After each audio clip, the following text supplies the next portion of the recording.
have like a book study, but to kind of learn how to actually engage in spiritual warfare in the sort of ordinary manner in which we all need to do. All right, and so we start with letter 4, and letter 4 is pretty much all about prayer. Okay, and so we'll spend a lot of time today talking about this particular letter, going a little deeper into it, and it's sort of interesting because the way that Lewis portrays this, I think, is really good. How he talks about the demons talking about prayer being painful for them, and so the ideas he has here, I think, are really good because it sort of goes into all of the ways in which the devil kind of is powerless against prayer, um, like to the point where he's trying to actually get you not to pray, and all the ways in which he does, kind of tricks us and gets us caught up in ourselves, caught at watching ourselves rather than talking to God. And so we're going to talk about each one of those ideas today. All right, and so um, so here I think is like the basically the summary of the entire letter. It says the best thing where it is possible is to keep the patient from serious intention of praying altogether. This is best done by encouraging him to remember, or to think he remembers, the parrot-like nature of his prayers in childhood.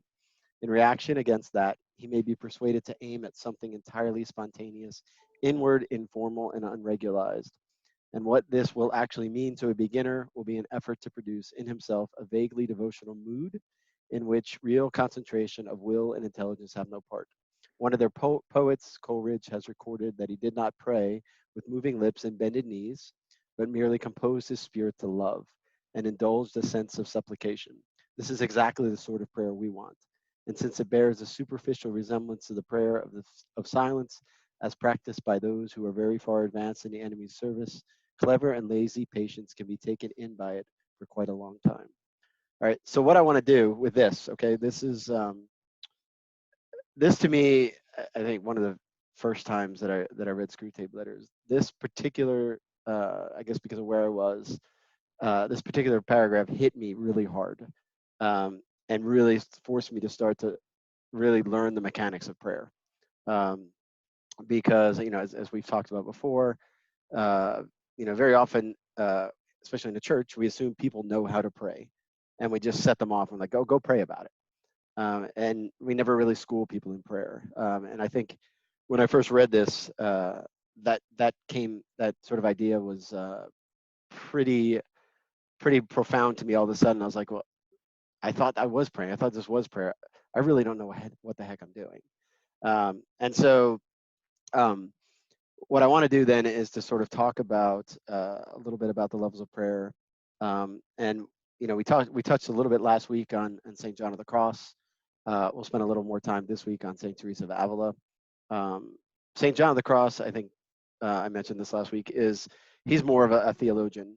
Um, and so he uses sort of big words, and he kind of goes sort of discursively through prayer, whereas St. Teresa of Avila is much more accessible in that she uses a lot of imagery, and she uses a lot of common sense, and she kind of goes, sort of breaks her categories up a little bit better. So I think she's a little bit more accessible, um, I mean, especially to me, and hopefully to you as well. So we'll be using her quite a bit this week. Okay, all right. So if you don't know, the fourth section of the Catechism has some really good stuff on prayer. All right, and it goes through all the ways in which to pray, all the steps of prayer, all the levels of prayer, and it opens with just this image of prayer as this place where God's thirst collides with our thirst. So God's thirst for souls collides with our thirst for God. Okay, and it says, if you knew the gift of God, okay, so it's using the imagery of Jesus with the woman at the well. If you knew the gift of God, the wonder of prayer is revealed beside the well where we come seeking water. There Christ comes to meet every human being. It is he who first seeks us and asks us for a drink. Jesus thirsts. His asking arises from the depths of God's desire for us. Whether we realize it or not, prayer is the encounter of God's thirst with ours. God thirsts so that we might have thirst for him. Okay, so by nature, man is a praying being, right?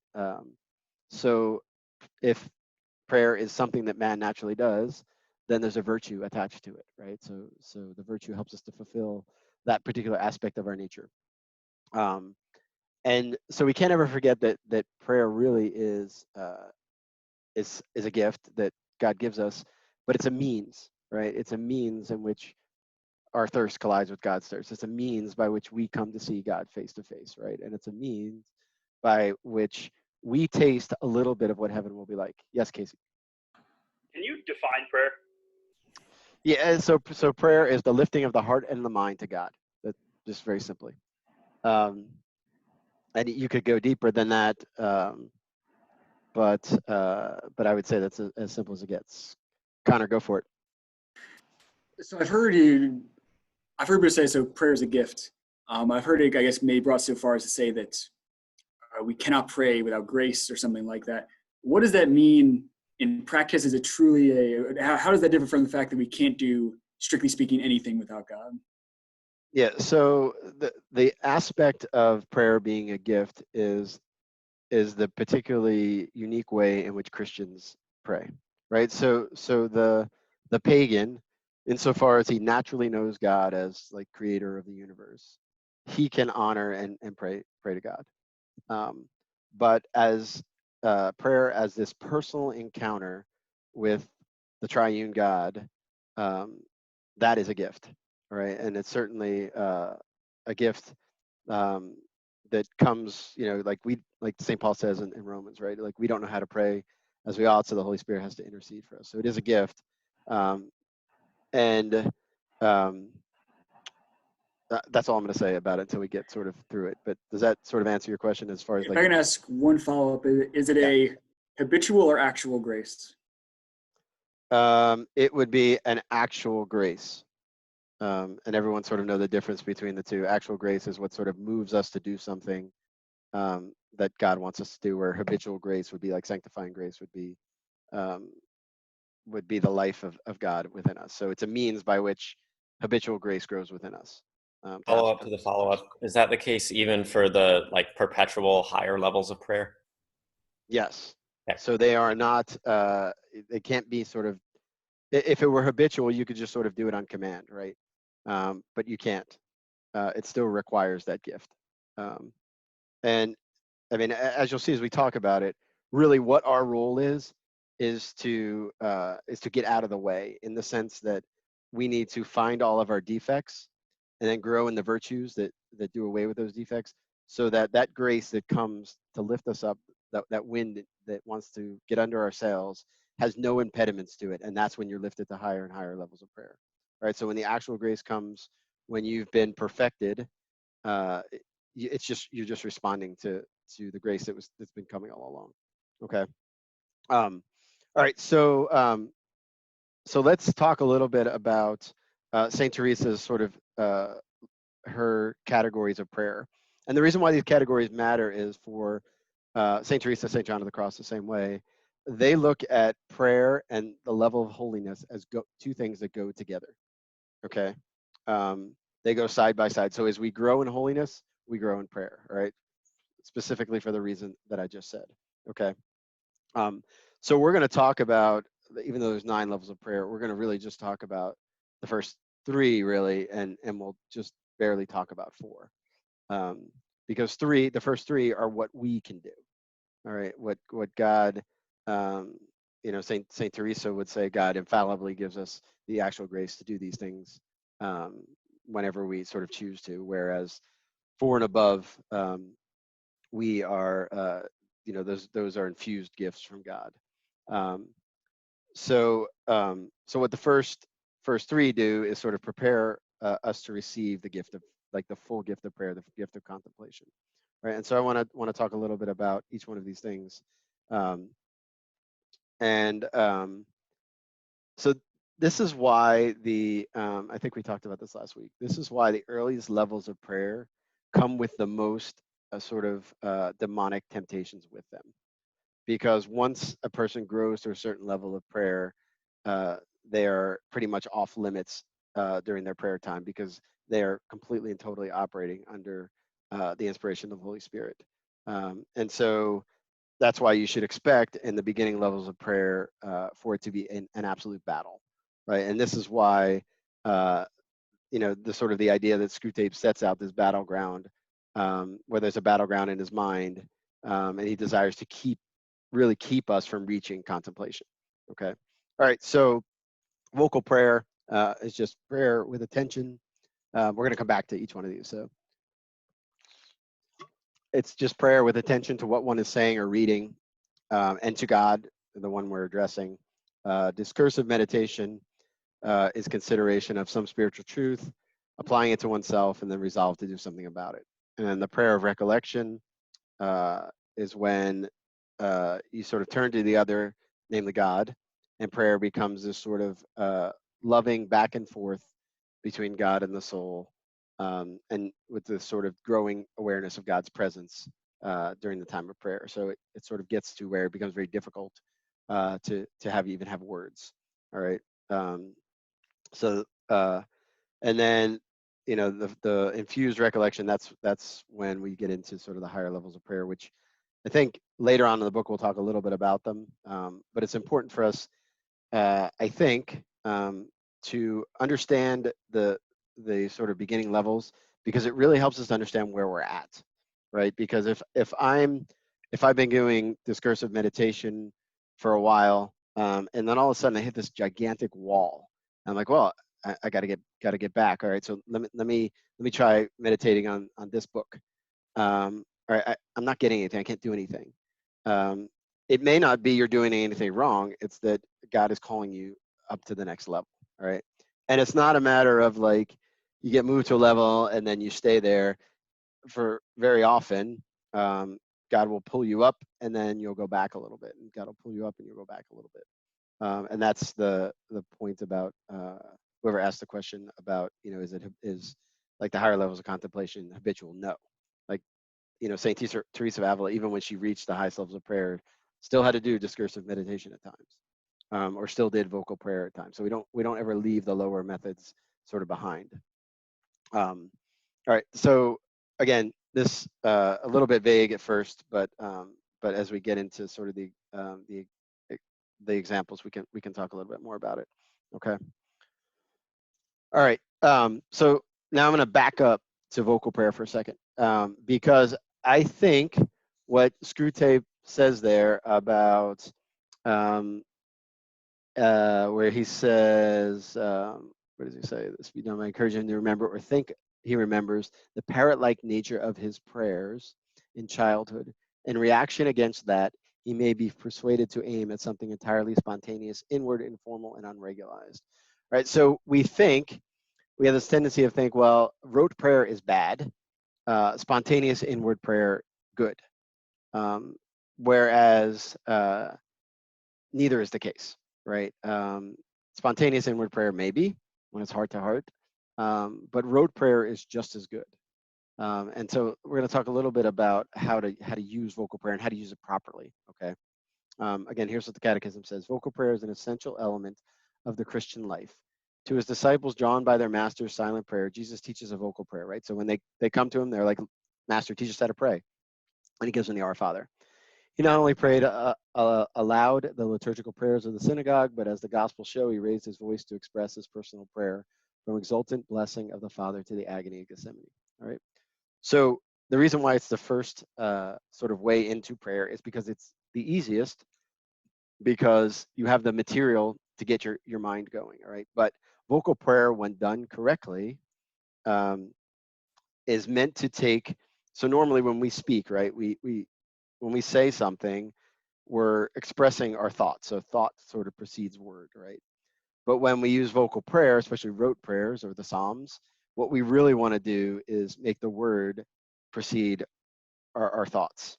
And so then we wrap our heart around those words, right? And so that's what makes the Psalms, especially early on in the spiritual life, as sort of a way to pray. It's almost like a school of prayer, in that it takes us and it helps us to wrap our hearts around the words, and the ideas and the ways in which God sort of praises himself, right? So it says something about God in words he's written, And so that's the power of vocal prayers. It teaches us, right?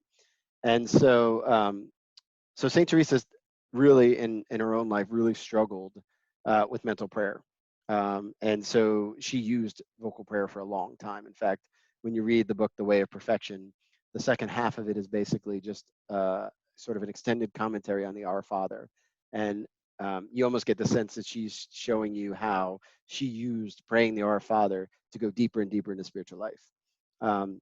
And so she says, okay, if you're really struggling with mental prayer, start with vocal prayer and really focus on what you're saying. Um, but focus in the sense of your focus shouldn't be just on the words, but first and foremost on who you're talking to. All right. So she would say something like, okay, you're praying the Our Father, and you get to the word Father, and you realize, wow, like the God of the universe has told me to call him Father, and that opens up a whole pathway to prayer, right? And that opens up your heart to be able to begin to speak, right? And so what she really says is when you're praying vocal prayers, the emphasis is not so much on the formula, but on the one you're speaking to. And so she says, and the way to do that is to pick a single concept or concepts, and if you get stuck on it, then you get stuck on it, right? You just stay there with that. You stay with, God as Father. You stay in the Hail Mary with Mother of God, realizing that, God has done through Mary and what he continues to do. And that opens up your heart to begin to have that sort of loving contemplation and that loving conversation with God. Okay. And so there is a value then to this idea of vocal prayer, and not seeing it in a way that is that you have to come up with your own prayers. You got to be creative. I think it's Casey that, when I ask him to pray sometimes, he's like, the church has all these great prayers, right? Why would I try to invent a new one, right? Because it says what I want it to say. And yeah, Casey, I know you're pretty shocked that I just complimented you. But I tried to think if it was somebody else, but it was definitely you. But no, that's a beautiful truth. Look, there he is. He's got his prayer before study, right? He's like, okay, it's time for me to enter into study. St. Thomas Aquinas, the most studious man who ever lived. Why would I not just replicate what he did and then wrap my heart around like his ideas? Okay. All right. So St. Teresa of Avila says this then about vocal prayer. She says, to keep you from thinking that little is gained through a perfect recitation of vocal prayer, I tell you that it's very possible that while you are reciting the Our Father or some other vocal prayer, the Lord may raise you to perfect contemplation. All right.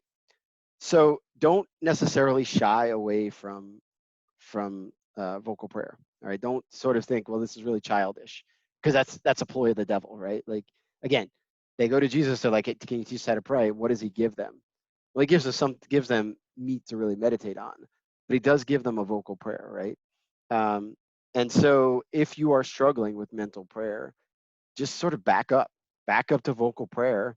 And this is something a lot of the saints do. And I think in a lot of ways, we have this sort of mass like cultural ADD where we really have trouble, with this barrage of images and setting our imagination, being able to control our imagination.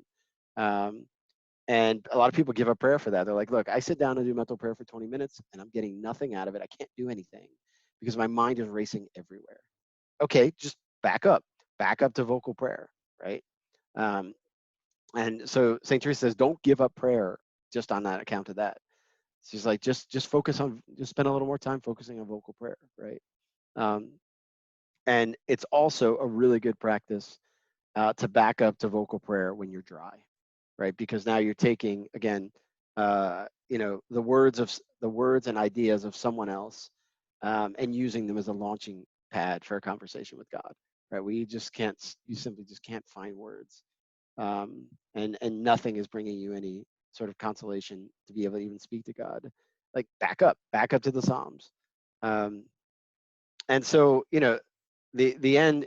Remember what the purpose of prayer, right? Is like prayer is essentially like a foretaste of heaven, right? Like that's what we're going to be doing for all eternity, right? Like we're going to see God face to face. And now we see him through the sort of the darkness of faith, right? And so this sort of collision of our heart with God's heart.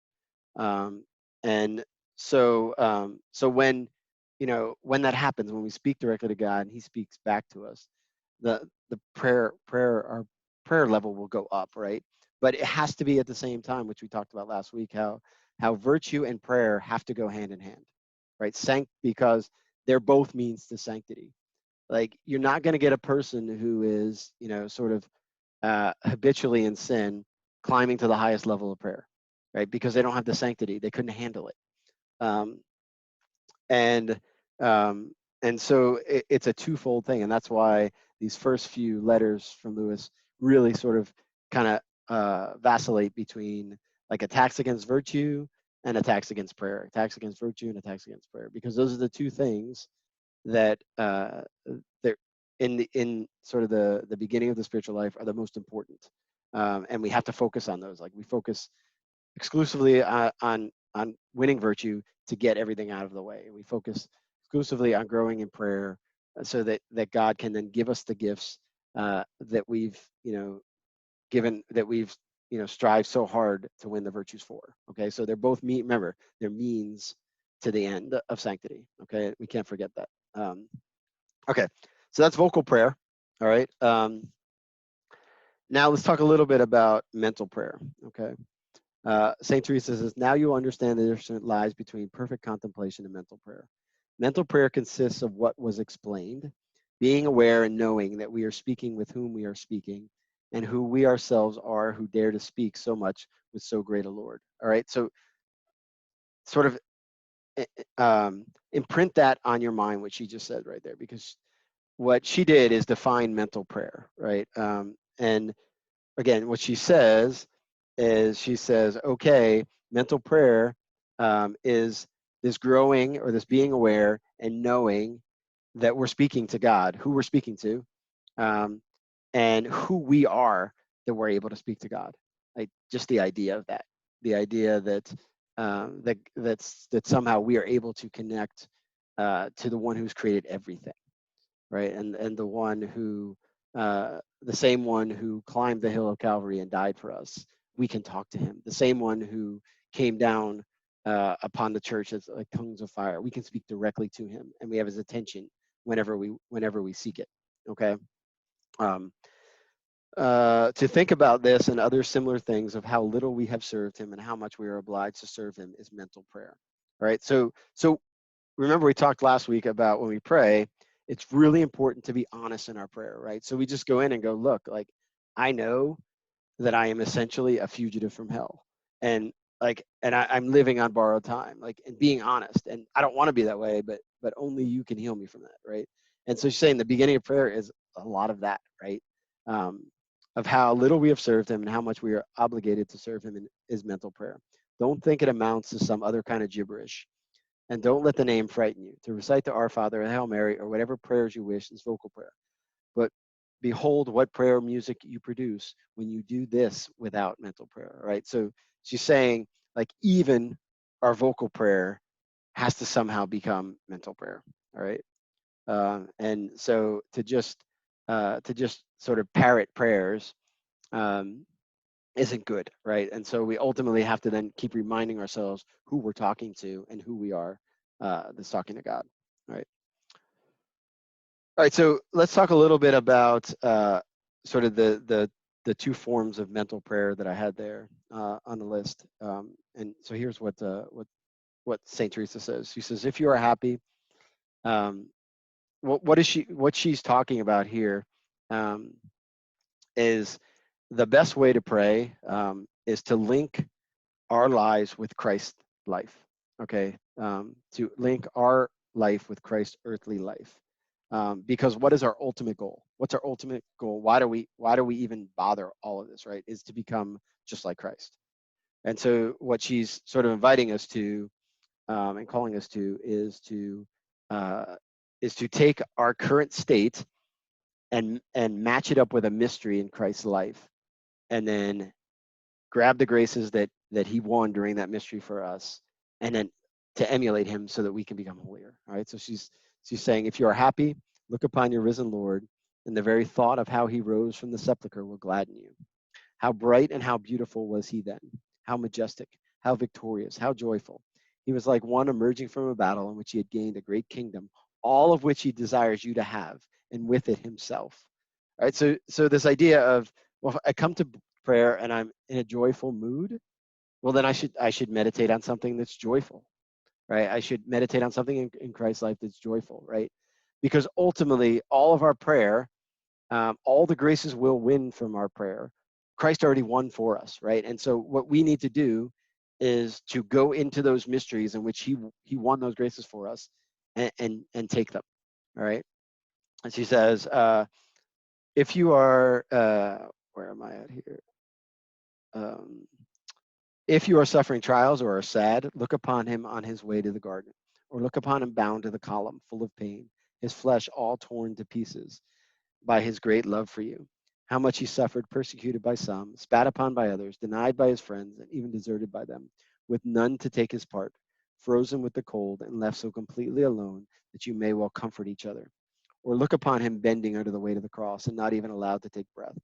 He will look upon you with his lovely and compassionate eyes full of tears, and in comforting your grief, will forget his own, because you are bearing him company in order to comfort him and turning your head to look upon him.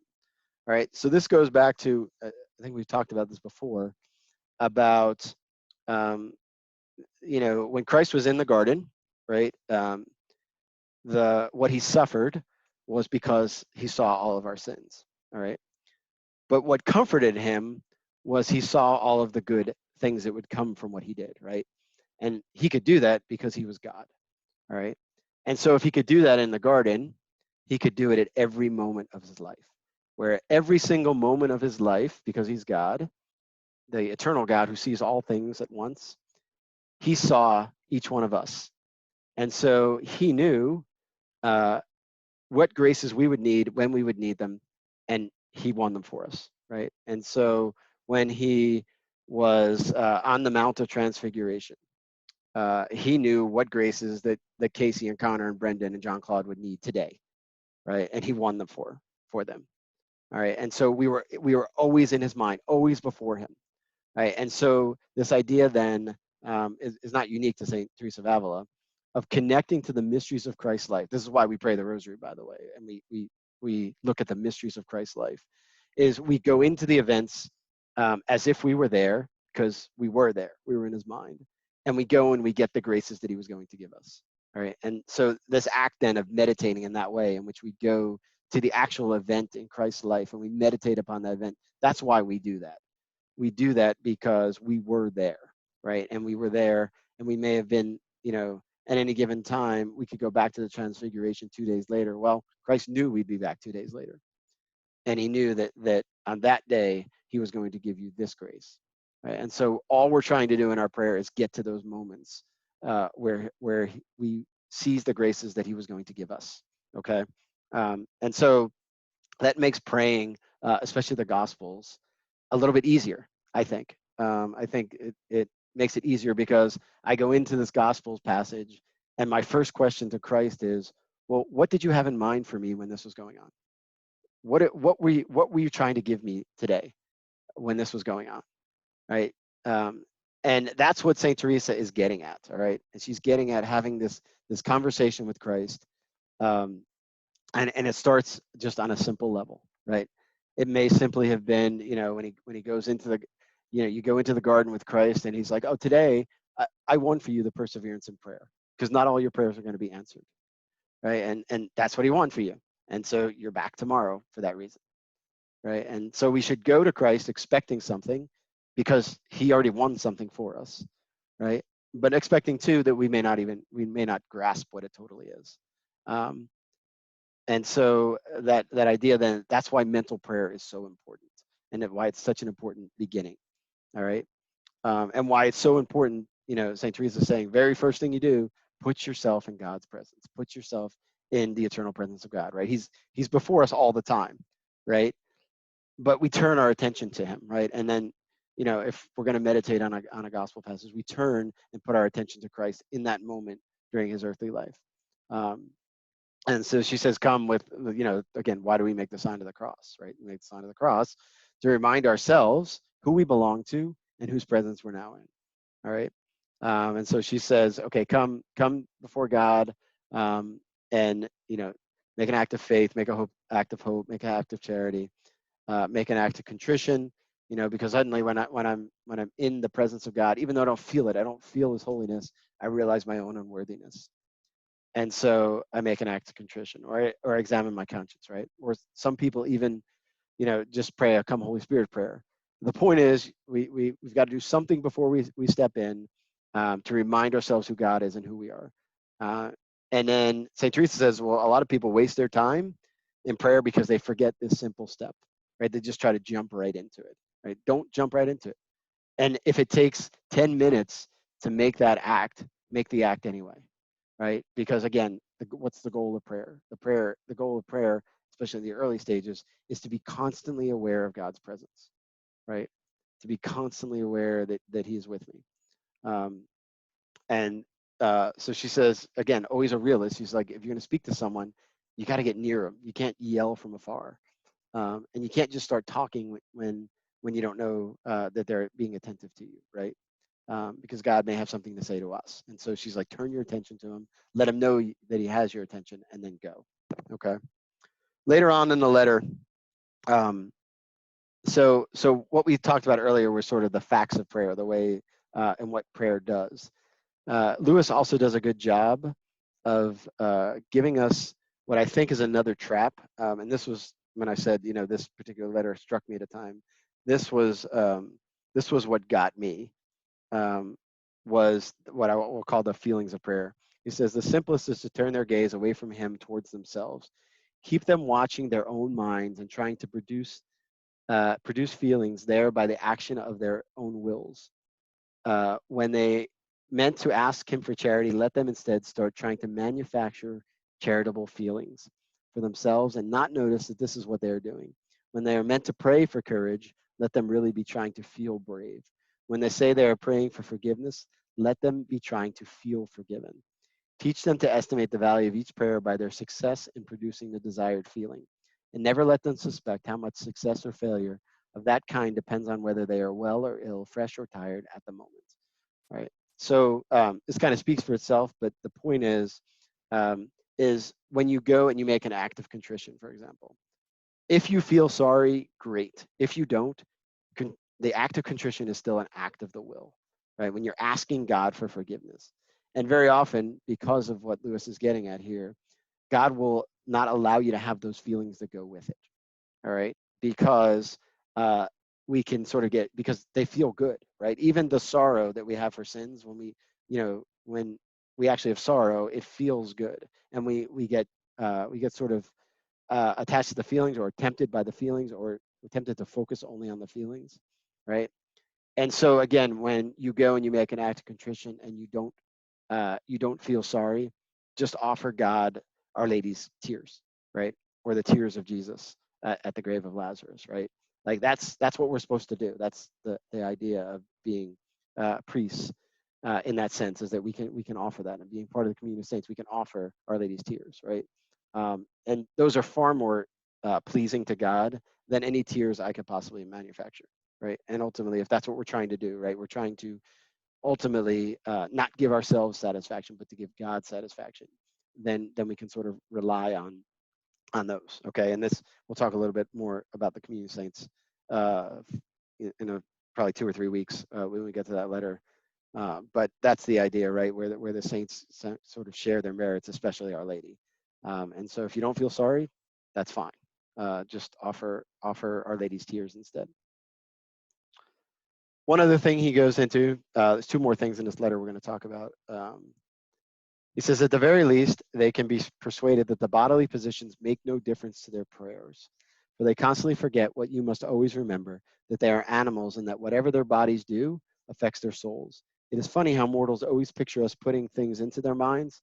In reality, our best work is done by keeping them out. All right.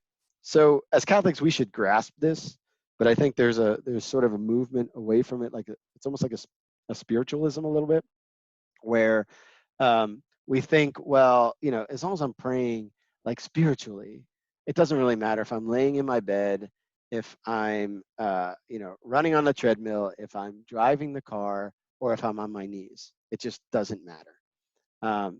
And as soon as you like say it, you realize, okay, hold on, that if we are really bodily creatures, right, and bodily actions dispose our souls, right, to have certain to sort of put our souls in certain positions, right, especially the position to receive grace.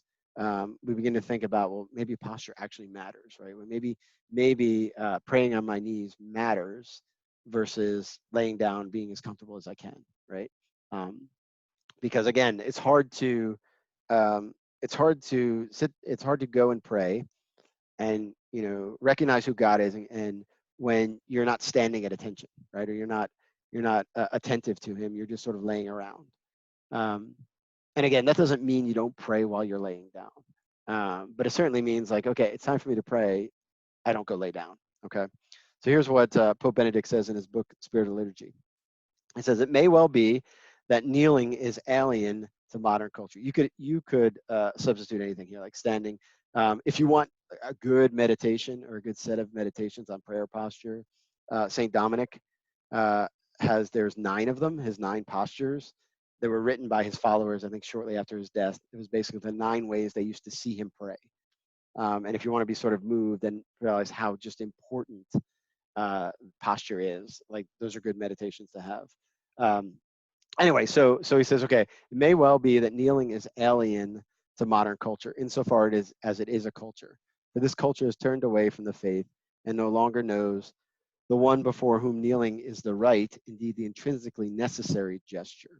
All right, so what he's really sort of getting at here is the idea that culture first and foremost starts with cult, right? Obviously, and so can you really call something a culture when it has when the virtue of religion is lacking? All right. So he says the one before whom kneeling is the right, indeed the intrinsically necessary gesture. So he's calling the idea of kneeling before God an intrinsically necessary gesture. And we'll talk in a second about why that might be. The man who learns to believe learns also to kneel, and a faith or a liturgy no longer familiar with kneeling would be sick at the core. Whether it has been lost, kneeling must be rediscovered so that in our prayer we remain in fellowship with the apostles and martyrs, in fellowship with the whole cosmos, indeed in union with Jesus Christ himself. All right, so he sort of lets us on to why he says something like seems a little extreme at first, intrinsically necessary gesture, right? And he gives us some of the reasons why.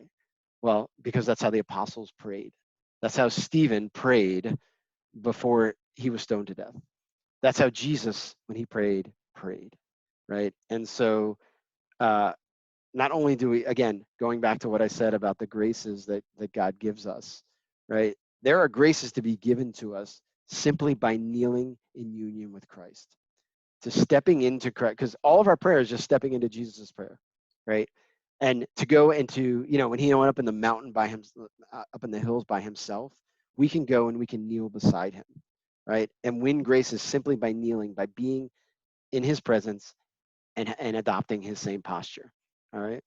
And of course, like kneeling is not just, it obviously isn't, the external act itself is not worth anything. But what it does is it disposes us to what Christ wants to give us. All right. And so when we're on our knees, like we are weak, right? Like you can't really, there's not a whole lot you can do when you're on your knees. But interestingly enough, the Hebrew word for kneeling actually implies strength. And the reason is because when you kneel and you become weak, you recognize where your strength is, right? And that has to happen. That can't just happen spiritually, it has to happen bodily. And so our bodily posture absolutely matters, all right? And so Pope Benedict gets this idea from what he calls the theology of kneeling, which he gets from the 2nd chapter of Philippians, okay? Where, it says that every knee will bend before Christ, okay? And so it's almost as if, okay, that's the fundamental response to Christ the King, is to kneel, right? And that sort of makes sense, right? And then Eusebius in his church history has a couple of really kind of cool examples. So he's talking about James the apostle, who was sort of purported to have calluses on his knees from kneeling so much. And then he also talks about later on, and he talks about one of the desert fathers has this vision of a demon, and the demon has no knees. Like that's all he can remember about it, right? Because he's incapable of praying, right? And so this demon has no knees. So when we come to prayer on our knees, it's immediately an act of humility, right? Because I don't kneel before anybody else but God, right? And even you see, like, in if you're aware of it, there's a lot in St. Paul's letters about kneeling, right? Like he says, I kneel before the Father, and he gives this prayer, or from all fatherhood in Ephesians, where he talks about we're the root of all fatherhood. And so this symbolic gesture of humility actually helps us to grow in humility, okay? Because to kneel is sort of humiliating in a certain sense, right? To go before someone is to say, you are above me, right? And then again, the idea of this sort of showing this lack of strength, okay? All right, so posture matters. Again, does it need to be kneeling? Not necessarily. Does it need to be, can it be standing at times? Yes. Can it be sitting at times? Yes. Right. But I would say if you are in the habit of daily mental prayer, set aside a certain area in your house and use that as your prayer area, right? Just use that where you're going to pray, and it sends a message to your body that it's time to pray, right? I mean, I even have one right here, like just a kneeler with a simple crucifix right at eye level, that all I can do is look at the crucifix. And I know when I kneel down there that it's time, like, and that in and of itself almost sets me into God's presence. All right. So get in a habit of doing that. Okay. All right. Next, Lewis talks about sacramentals, although he doesn't, not being Catholic, he doesn't realize he's really talking about sacramentals.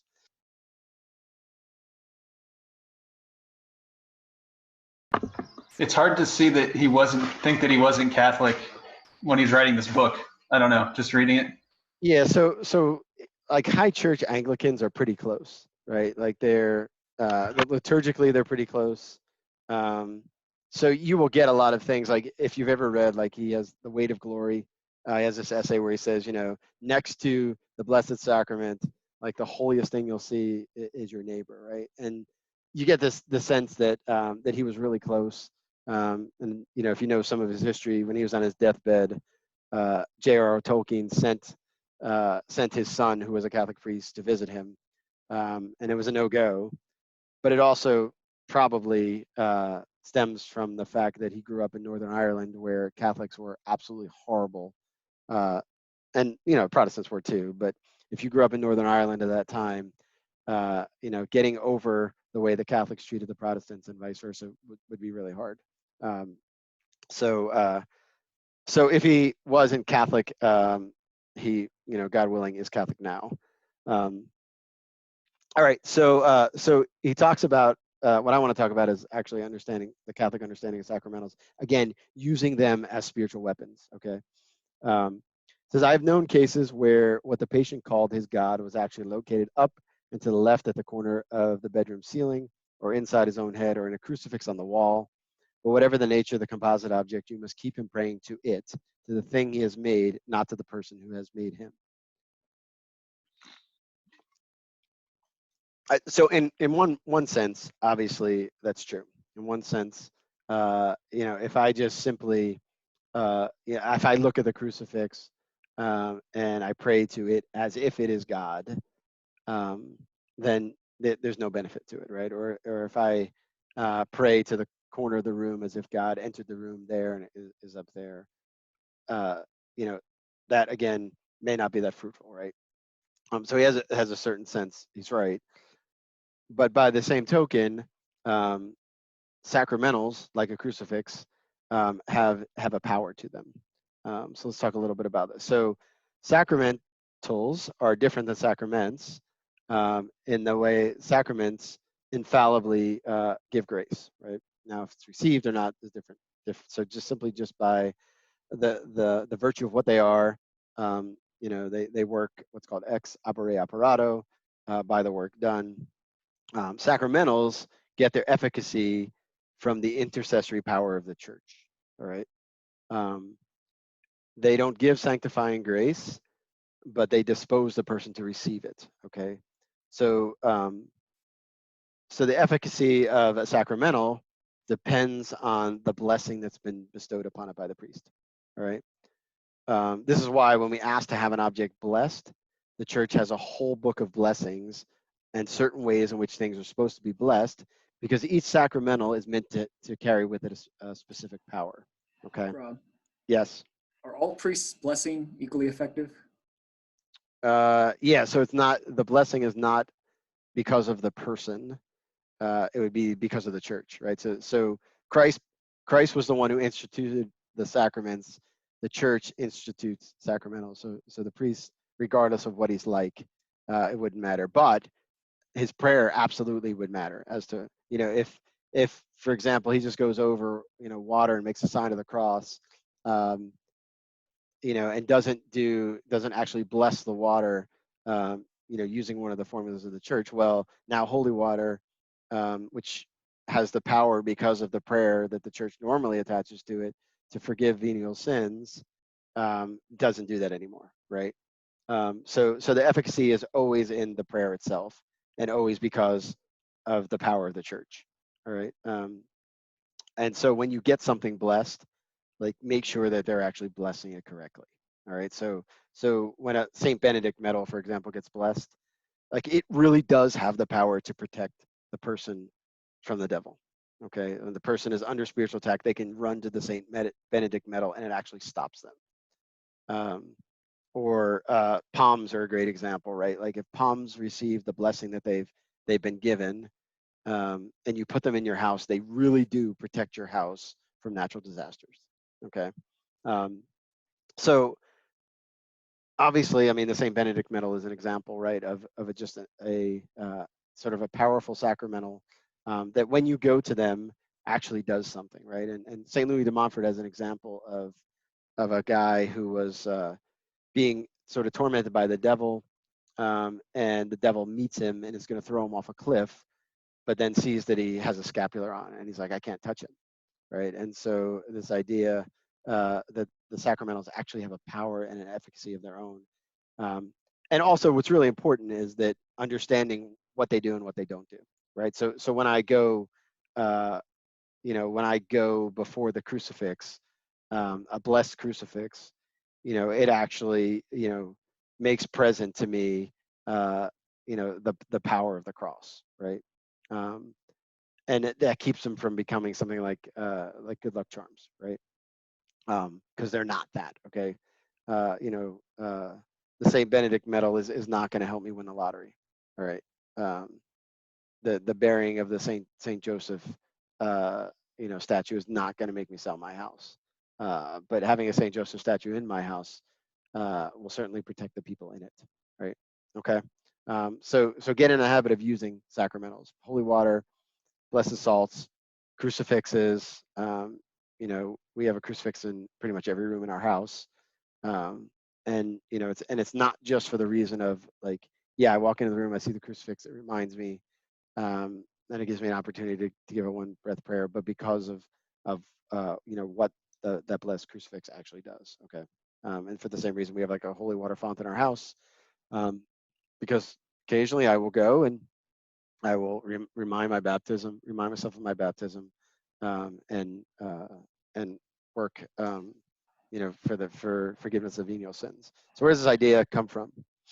St. Thomas Aquinas talks about it. There is whoever had the St. Thomas quote square, here it is. It says, the infusion of grace is not necessary for the blotting out of venial sin. So he's like, okay, why do we have to have sacramentals? And specifically, he's talking about why do we have to have holy water? It says the infusion of grace is not necessary for the blotting out of venial sin.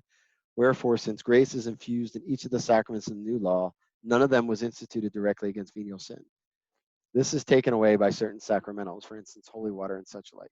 And so he says that the power of holy water has this power when it's been blessed because of the blessing, right? So the priest will say something like, he'll talk about the living water of salvation, and he'll say the grant that anyone who's sprinkled by this water will be refreshed inwardly by the power of the Holy Spirit, and continue to walk in the same newness of life of baptism. So it's like this refreshing, we bless ourselves with holy water, it's this refreshing encounter with our baptism.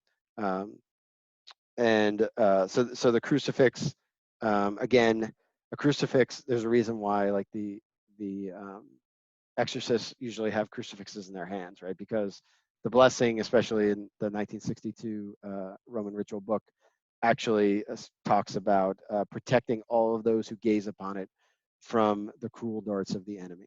All right. So question. Yes. My typical experience, and I'm guessing this is the case for everyone, is when I take a thing to a priest to bless it, he makes the sign of the cross over it and says, like, "Can please, like, bless this so that," and then makes up something. How efficacious is that? And should we like seek a priest that will use the blessing in the Roman ritual itself?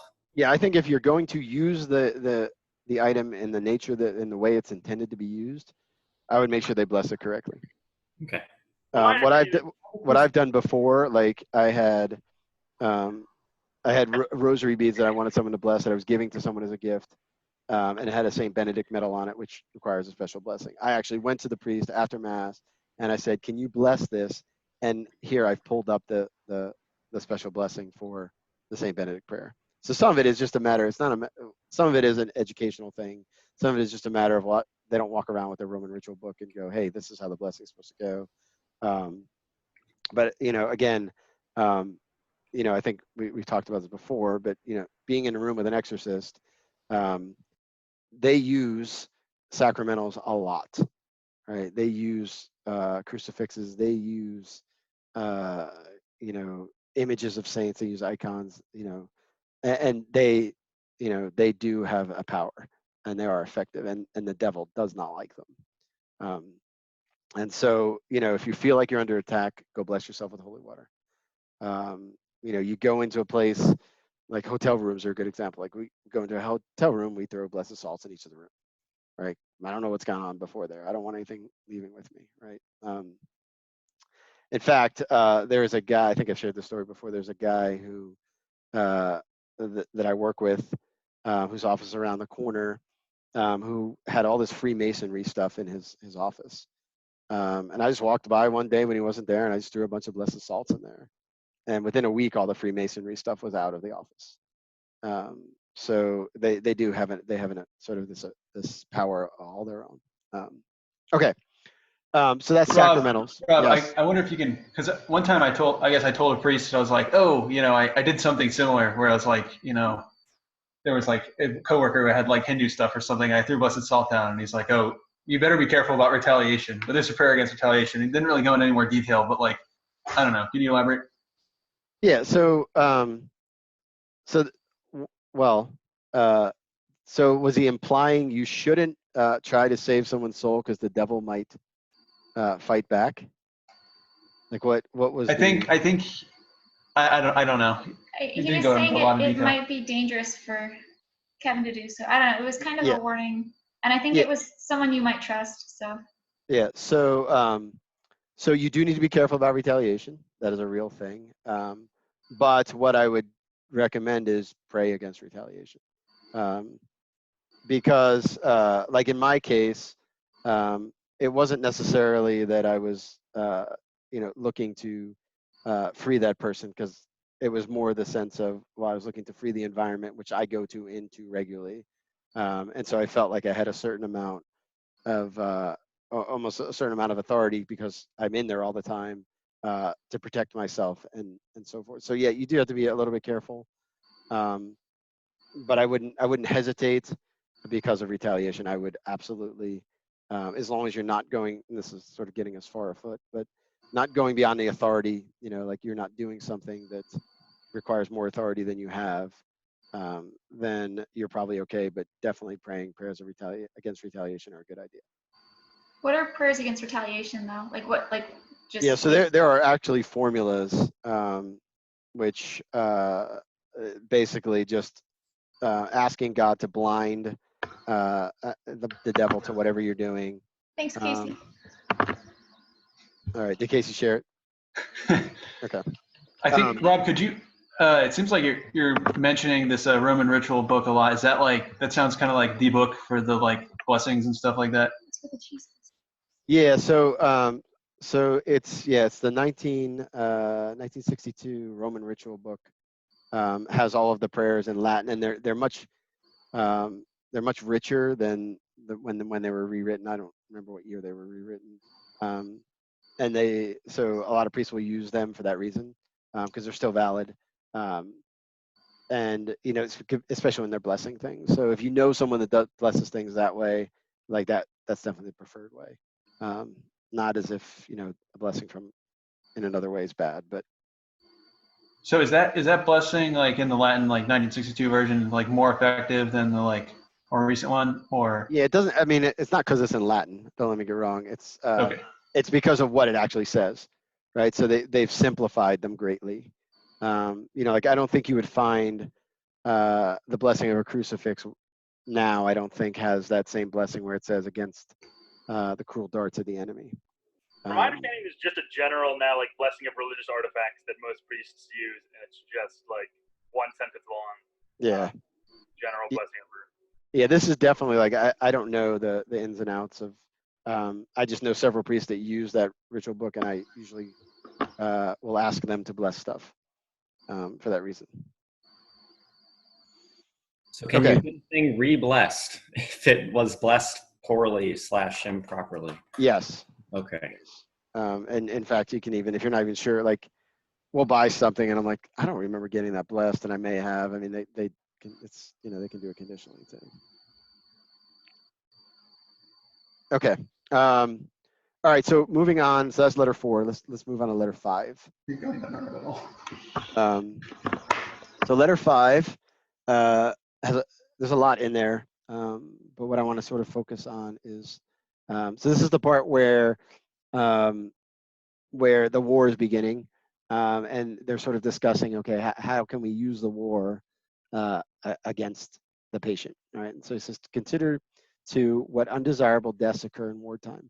Men are killed in places where they know they might be killed, and to which they go. Hold on a second. Men are killed in places where they knew they might be killed, and to which they go.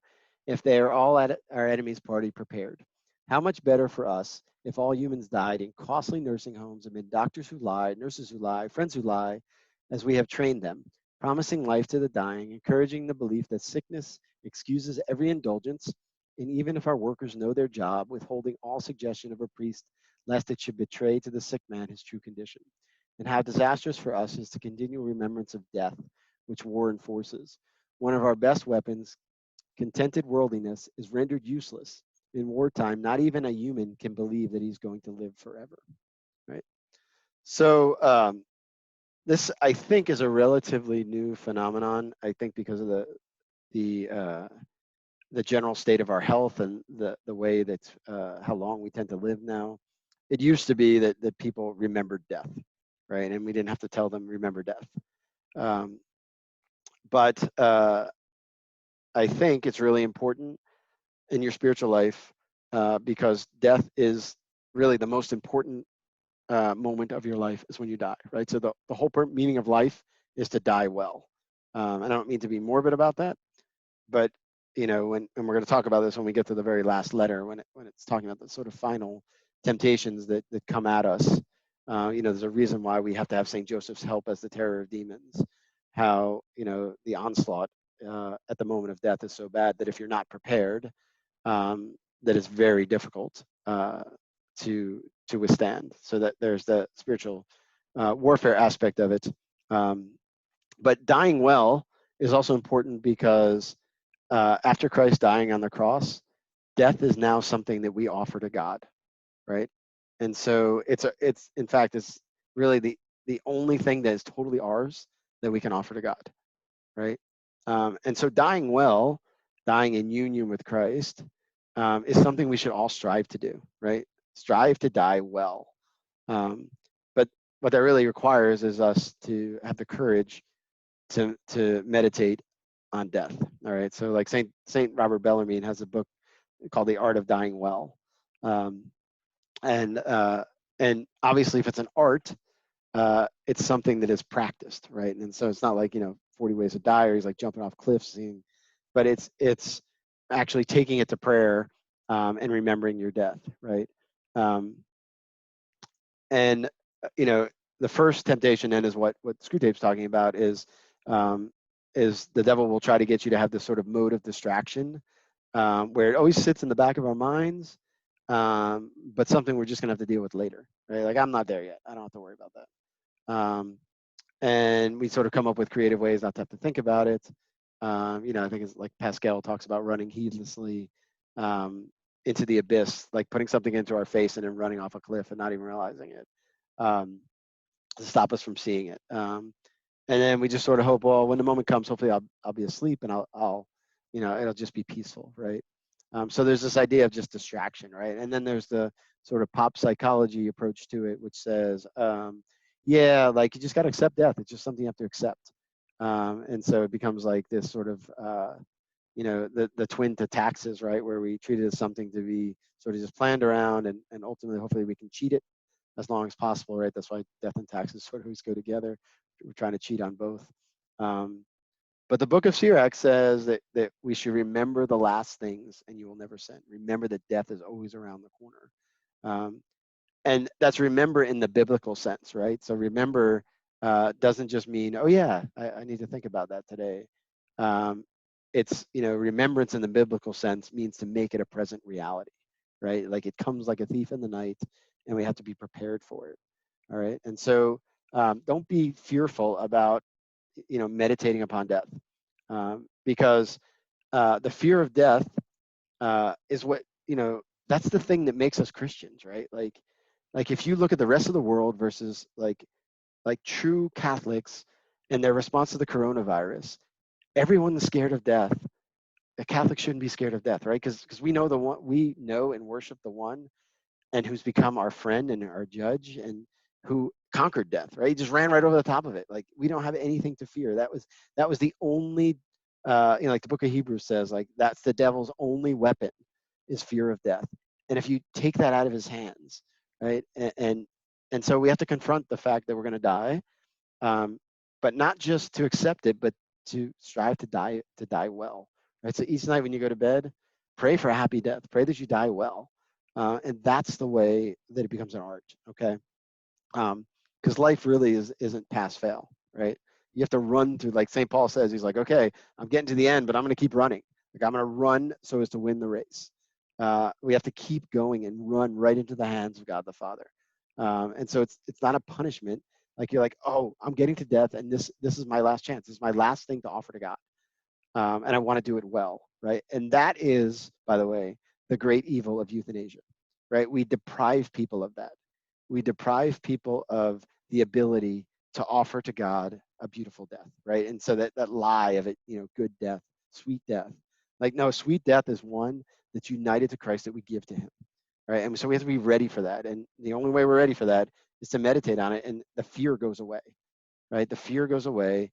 And then, we're like St. Paul, right? Like St. Paul spent a lot of time doing it clearly because he said, well, whether I live and die, it's okay, whichever God wants, right? And that's a free man, right? That's a man who's free and can then, do whatever God is calling him to without fear, all right?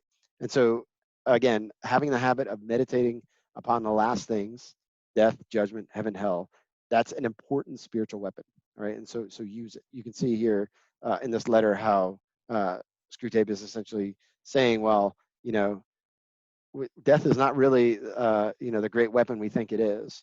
And so you can just take it out of the hands of the devil by doing that. All right, last slide. Slipping ahead to actually I lied. I think there's one more slide. Last letter. So slipping ahead to letter 6. this letter is mostly about accepting God's will, but as it comes to us through his providence from moment to moment. Okay, so how God calls us, like thy will be done, happens from moment to moment to moment, right? It's not a big thing. It's the moment as we see it, how God has ordained things to be. We can either cooperate or not. All right, we can either, and in the sense that we can cooperate by saying thy will be done, or go kicking and screaming. But either way, thy will be done, right? So he says, your patient will, of course, have picked up the notion that he must submit with patience to the enemy's will. What the enemy means by this is primarily that he should accept with patience the tribulation which has actually been dealt out to him, the present anxiety and suspense. So he's talking about the war, not knowing what's going on with the war. It is your business to see that the patient never thinks of the present fear as his appointed cross, but only of the things he is afraid of.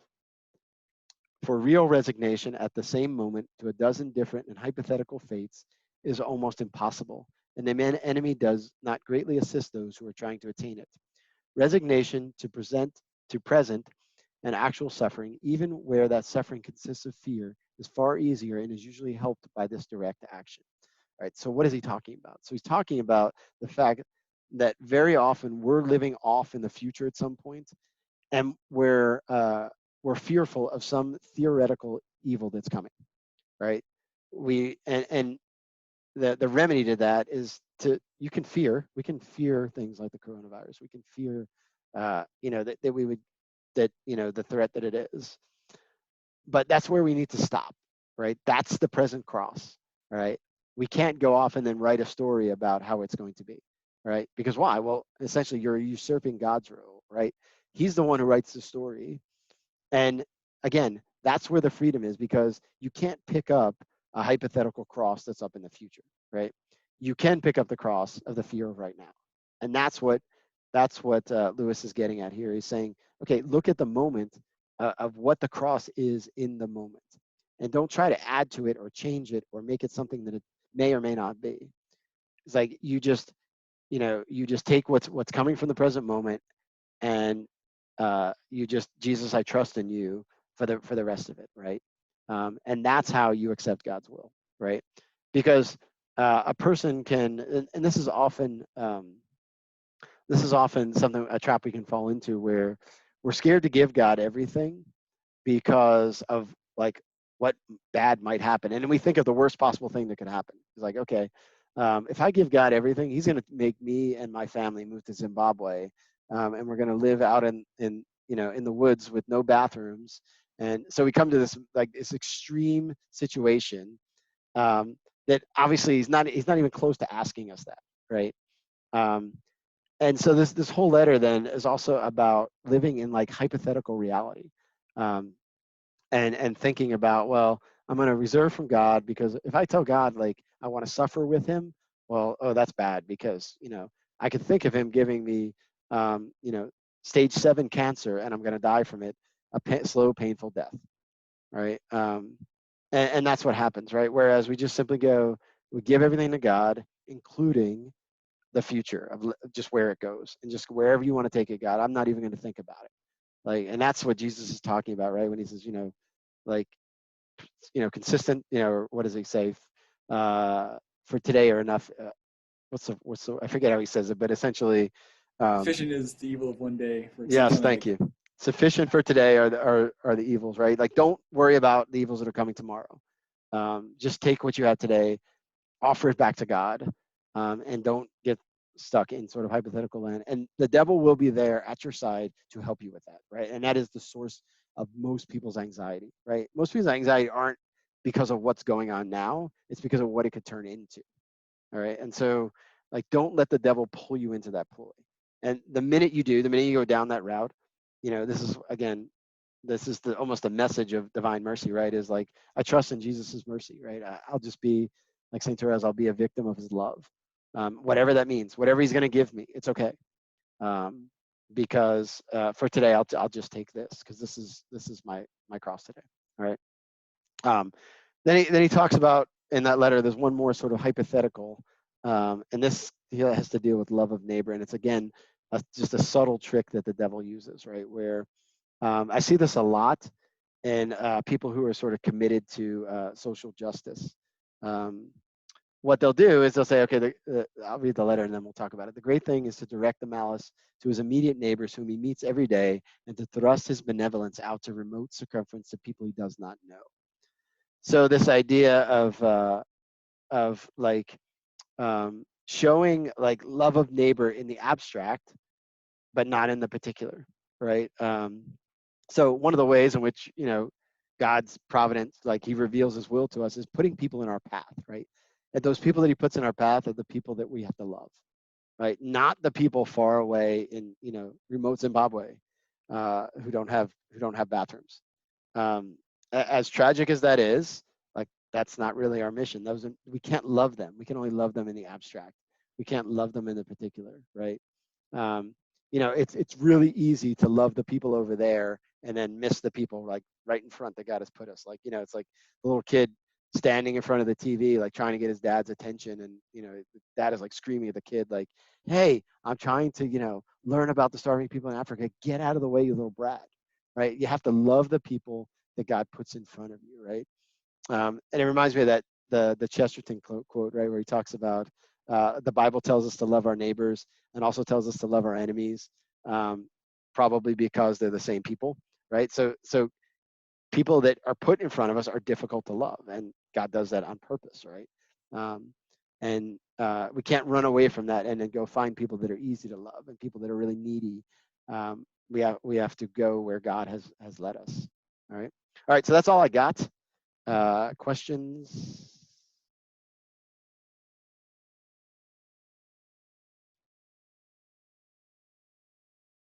Rob, did you ever consider being a deacon? Did I ever consider being a deacon? Would did. you? Future tense. Oh, I did consider it. I don't think I'm called to that. Why did you ask that question? I was just saying, I was telling Aaron, I was like, you said that's all you got. I was like, he just gave like 4 awesome homilies in a